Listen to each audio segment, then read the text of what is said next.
Assalamualaikum warahmatullahi wabarakatuh. Alhamdulillahirabbil alamin. Wassalatu wassalam asrofil anbiya'i wal mursalin sayyidina Muhammadin wa ala alihi wa sahbihi ajmain. Amma ba'du. Alhamdulillahirabbil alamin. Marilah kita panjatkan puja dan puji syukur kehadirat Allah Subhanahu wa Ta'ala yang telah memberikan kita beribu-ribu nikmat yang tidak terukur, nikmat iman, nikmat Islam, hidayah hingga inayahnya kepada kita semuanya, yang pada kesempatan kali ini kita dapat berjumpa dengan keadaan sehat walafiat tanpa kekurangan suatu apapun. Sholawat serta salam tak lupa kita curahkan kepada sang proklamator junjungan besar Nabi kita, Nabi Muhammad Sallallahu Alaihi Wasallam, yang telah menghantarkan kita dari zaman jahiliyah atau zaman kebodohan ke zaman yang terang benderang ini. Para penonton YouTube yang berbahagia, pada kesempatan kali ini saya akan menjelaskan tentang Pancasila dalam sudut pandang Islam. Sebelum kita menginjak ke materi, alangkah baiknya kita mengetahui apa itu pengertian dari Pancasila. Pancasila merupakan pilar ideologi bangsa Indonesia yang berasal dari bahasa Sanskerta yang terdiri dari dua kata, yaitu panca dan sila. Panca yang berarti 5 dan sila yang berarti prinsip atau asas. Dalam buku Sota Soma yang dikarang oleh Empu Tantular, Pancasila mempunyai arti 5 kesusilaan, yaitu 1. Tidak boleh melakukan kekerasan. Yang kedua adalah tidak boleh mencuri. Yang ketiga, tidak boleh berjiwa dengki. Yang keempat adalah tidak boleh berbohong. Yang kelima adalah tidak boleh minum minuman keras. Pancasila merupakan rumusan dan pedoman kehidupan berbangsa dan bernegara bagi seluruh rakyat Indonesia. Di dalam Pancasila terkandung cita-cita dan tujuan bangsa Indonesia dan memainkan peran yang sangat strategis, yaitu sebagai pemersatu bangsa yang notabene memiliki keragaman suku, budaya, agama, dan ras. Kita sangat menyadari bahwa Pancasila merupakan pedoman hidup bangsa Indonesia, dan Islam adalah pedoman hidup manusia untuk kehidupan di dunia dan di akhirat. Dengan demikian bahwa Pancasila merupakan bagian dari Islam. Dalam rangka memahami dan mencermati Pancasila, kita dapat menganalisis anatominya, bahwa Pancasila sebagai pedoman hidup berbangsa dan bernegara telah memberikan kita dalam membangun hubungan vertikal, membangun hubungan intrapersonal, dan membangun hubungan interpersonal. Dalam hubungan vertikal dapat digambarkan pada sila yang pertama, yaitu ketuhanan yang Maha Esa. Yang kedua adalah hubungan intrapersonal, yaitu dapat digambarkan pada sila kedua, yaitu kemanusiaan yang adil dan beradab. Yang ketiga adalah hubungan interpersonal yang dapat digambarkan pada sila ketiga, keempat, dan kelima, yaitu Persatuan Indonesia dan kerakyatan yang dipimpin oleh hikmat dalam kebijaksanaan, permusyawaratan atau perwakilan, dan keadilan sosial bagi seluruh rakyat Indonesia. Dalam sejarahnya, Pancasila yang terdiri dari 5 sila ini pernah diupayakan oleh Soekarno diringkas menjadi trisila, yaitu sosio-nasionalis, sosio-demokrasi, ketuhanan, dan kebudayaan. Selanjutnya, Insinyur Soekarno mengupayakan lagi meringkas menjadi ekasila, yang berarti gotong royong.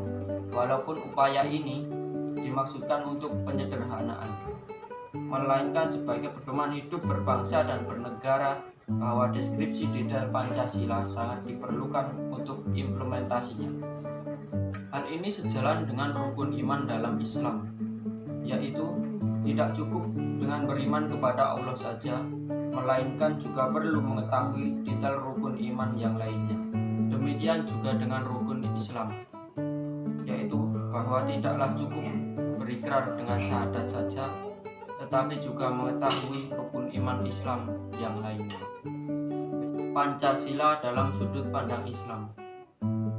Nilai-nilai Pancasila dalam sudut pandang Islam yaitu tertera pada sila pertama, yaitu ketuhanan yang Maha Esa.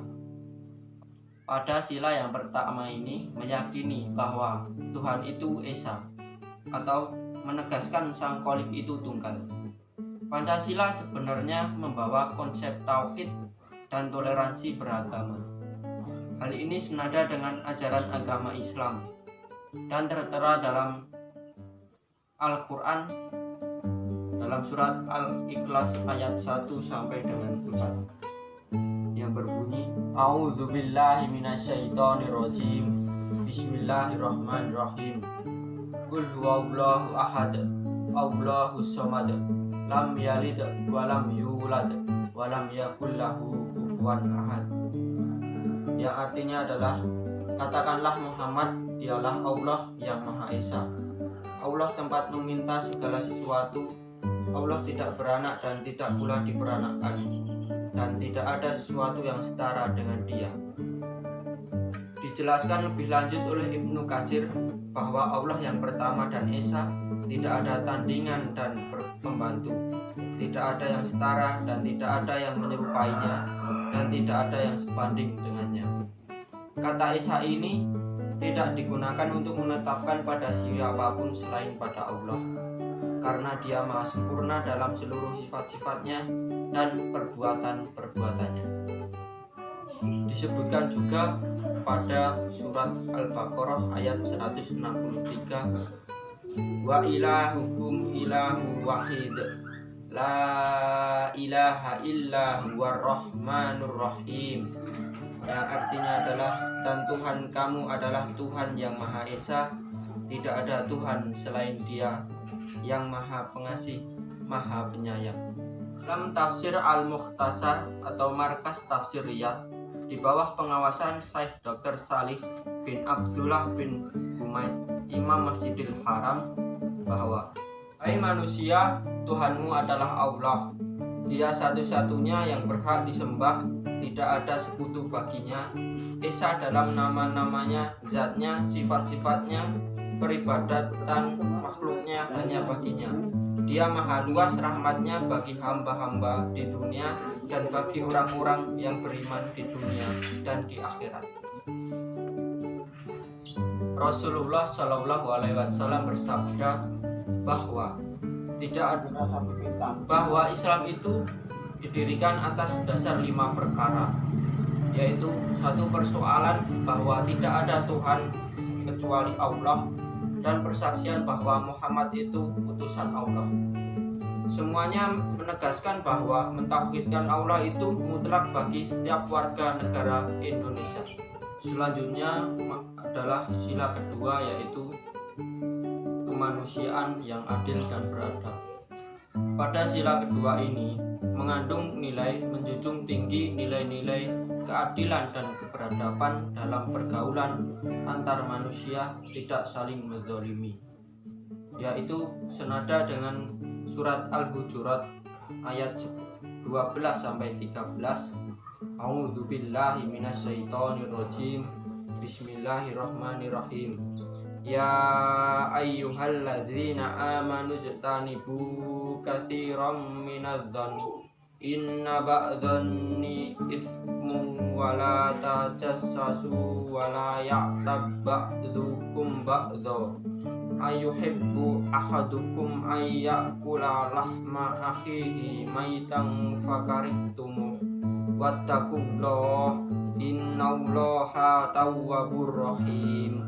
Ya ayyuhan nasu inna khalaqnakum min dzakarin wa untha wa ja'alnakum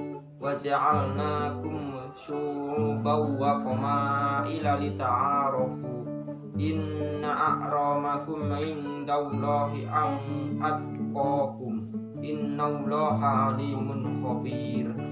Yang artinya adalah, wahai orang-orang yang beriman, jauhilah banyak dari prasangka, sesungguhnya sebagian prasangka itu dosa. Dan janganlah kamu mencari-cari kesalahan orang lain, dan janganlah ada di antara kamu yang menggunjing sebagian yang lain. Apakah ada di antara kamu yang suka memakan daging saudaranya yang sudah mati? Tentu kamu merasa jijik, dan bertakwalah kepada Allah. Sungguh Allah Maha Penerima Tobat, Maha Penyayang.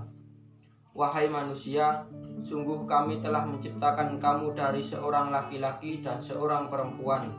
Kemudian kami jadikan kamu berbangsa-bangsa dan bersuku-suku agar kamu saling mengenal. Sungguh, yang paling mulia di antara kamu di sisi Allah ialah orang-orang yang paling bertakwa. Sungguh Allah Maha Mengetahui, Maha Teliti. Dalam sila kedua ini, Pancasila membawa konsep manusia yang beradab untuk membangun peradaban dan menghapuskan kebiadaban. Hal ini juga sepaham dengan ajaran agama Islam yang senantiasa mencerahkan peradaban manusia. Dalam tafsir Quraisy Shihab menyebutkan bahwa surat Al-Hujurat ayat 12 yaitu, wahai orang-orang yang beriman, jauhilah prasangka buruk terhadap orang-orang yang berbuat baik. Sesungguhnya sebagian prasangka adalah dosa harus dihukum. Janganlah kalian menyelidiki dan mencari-cari aib dan celah orang-orang muslim, dan jangan pula kalian saling menggunjing yang lain. Apakah salah seorang di antara kalian senang memakan bangkai saudara yang mati, yang kalian sendiri sebenarnya merasa jijik? Maka bencilah perbuatan menggunjing, karena perbuatan menggunjing itu bagaikan memakan bangkai saudara sendiri. Peliharalah diri kalian dari azab Allah dengan mentaati semua perintah dan menjauhi segala larangan.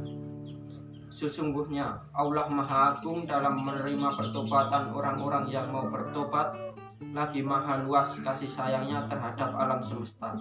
Dalam surat Al-Hujurat ayat 13, Quraisy Shihab menyebutkan bahwa, hei manusia, sesungguhnya kami telah menciptakan kalian dalam keadaan sama, dari satu asal Adam dan Hawa.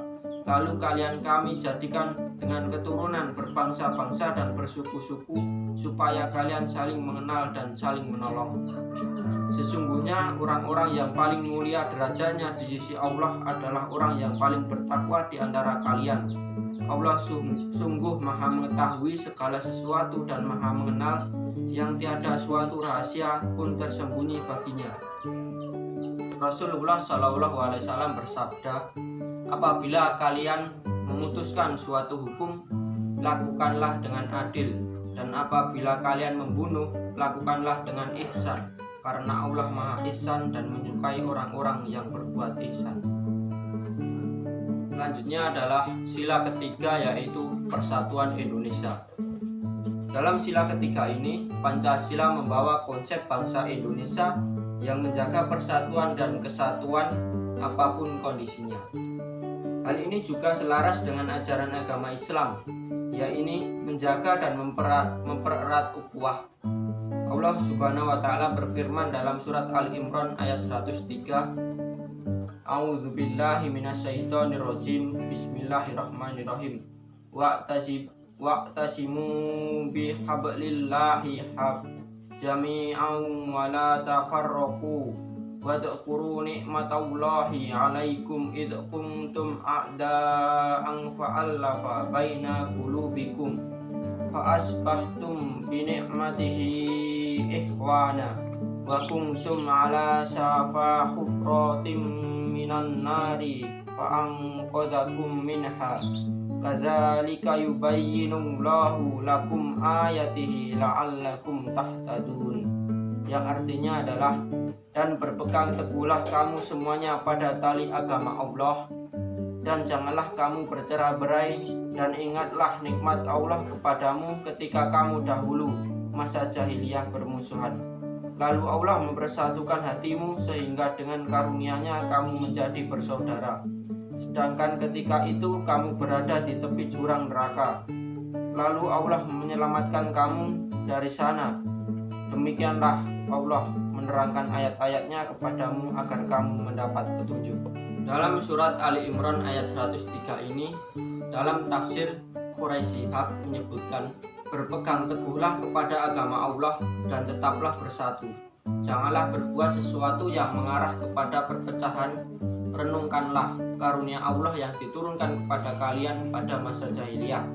Ketika kalian masih saling bermusuhan, saat itu Allah menyatukan hati kalian melalui Islam, sehingga kalian menjadi saling mencintai. Saat itu kalian berada di jurang neraka, lalu Allah menyelamatkan kalian dengan Islam.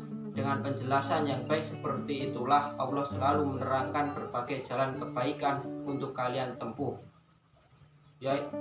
Dalam sabda Rasulullah SAW, al-jamaah adalah rahmat dan perpecahan adalah azab. Ini menegaskan betapa pentingnya persatuan Indonesia dan nasionalisme yang tidak mengutamakan kepentingan pribadi dan kelompok. Yang keempat adalah sila kerakyatan yang dipimpin oleh hikmat kebijaksanaan dalam permusyawaratan perwakilan. Di dalam sila ini mengandung nilai menjunjung tinggi wisdom dan musyawarah dalam kehidupan berbangsa dan bernegara.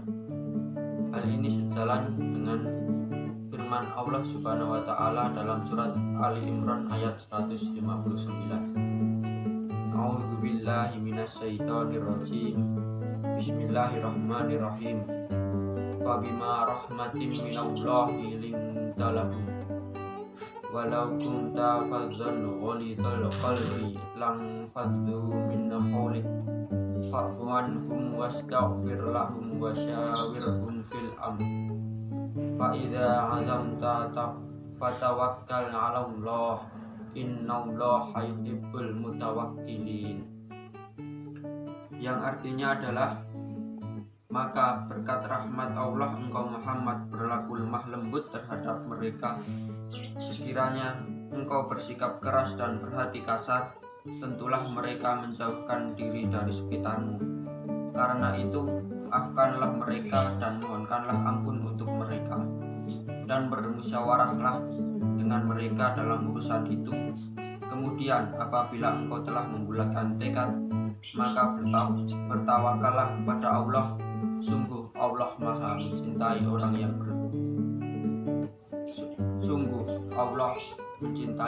yang bertawakal. Dalam tafsir As-Sadi menjelaskan bahwa sarana dakwah yang ampuh dapat menarik manusia ke dalam agama Allah adalah akhlak mulia. Oleh karena itu, Nabi Muhammad menggabungkan antara sikap memaafkan dan ihsan. Maksudnya dalam setiap urusan membutuhkan adanya musyawarah, pemikiran yang matang, dan pandangan yang tajam. Rasulullah Shallallahu Alaihi Wasallam bersabda kepada Abu Bakar dan Umar, apabila kalian berdua sepakat dalam musyawarah, maka aku tidak akan menyalahi kamu berdua. Hadis riwayat Imam Ahmad. Begitulah ayat Al-Quran dan hadis Rasul. Jika dalam pembuatan putusan hendaknya lebih mengutamakan musyawarah dan mufakat. Selanjutnya adalah sila kelima, yaitu keadilan sosial bagi seluruh rakyat Indonesia. Dalam sila ini mengandung nilai bertanggung jawab untuk menegakkan keadilan dalam kehidupan dan tidak ada diskriminasi dalam kehidupan berbangsa dan bernegara. Hal ini sejalan dengan ajaran Islam. Allah Subhanahu wa taala berfirman dalam surat Al-Maidah ayat 8, A'udzu billahi minasyaitonir rajim. Bismillahirrahmanirrahim. Ya ayyuhalladzina amanu kunu qawwamina lillahi syuhada'a bil qist. Wala yajrimannakum sana'anu qaumin ala alla ta'dilu. I'dilu wa aqrabu littaqwa wattaqullah. Innallaha khabirum bima ta'malun. Yang artinya adalah, wahai orang-orang yang beriman, jadilah kamu sebagai penegak keadilan karena Allah ketika menjadi saksi dengan adil, dan janganlah kebencianmu terhadap suatu kaum mendorong kamu untuk berlaku tidak adil. Berlaku adillah, karena adil itu lebih dekat kepada takwa, dan bertakwalah kepada Allah, sungguh Allah Maha teliti terhadap apa yang kamu kerjakan. Dalam tafsir Jalalain menjelaskan dalam ayat ini bahwa, hai orang-orang yang beriman, hendaklah kamu selalu berdiri karena Allah, menegakkan kebenaran-kebenarannya, menjadi saksi dengan adil, dan janganlah kamu terdorong oleh kebencian kepada suatu kaum, yakni kepada orang-orang kafir, untuk berlaku tidak adil, sehingga kamu menganiaya mereka karena permusuhan mereka itu. Berlaku adillah kamu, baik terhadap lawan maupun terhadap kawan, karena hal itu artinya keadilan itu lebih dekat kepada ketakwaan. Dan bertakwalah kepada Allah, sesungguhnya Allah Maha mengetahui apa yang kamu kerjakan, sehingga kamu akan menerima pembalasan daripadanya. Rasulullah Shallallahu Alaihi Wasallam bersabda, sesungguhnya aku adalah manusia sebagaimana kalian, laki-laki dan wanita, majikan dan hamba sahaya, serta raja dan rakyatnya mempunyai hak yang sama di hadapan Allah dan hukum. Demikian semua uraian nilai-nilai Pancasila begitu membuktikan bahwa Pancasila tidak bertentangan kepada ajaran Islam. Maka dari itu, kita sebagai warga negara Indonesia menjadikan Pancasila sebagai rumusan dan pedoman dasar berkehidupan berbangsa dan bernegara bagi seluruh rakyat Indonesia. Para penonton YouTube yang diberkahi dan dirahmati oleh Allah Subhanahu wa taala, demikianlah yang dapat saya sampaikan dalam pertemuan kali ini. Jika ada kurang lebihnya, saya minta mohon maaf. Sampai bertemu di video selanjutnya. Subhanakallahumma wa bihamdika asyhadu an la ilaha illa anta astaghfiruka wa atubu ilaik. Akhirul kalam, wassalamualaikum warahmatullahi wabarakatuh.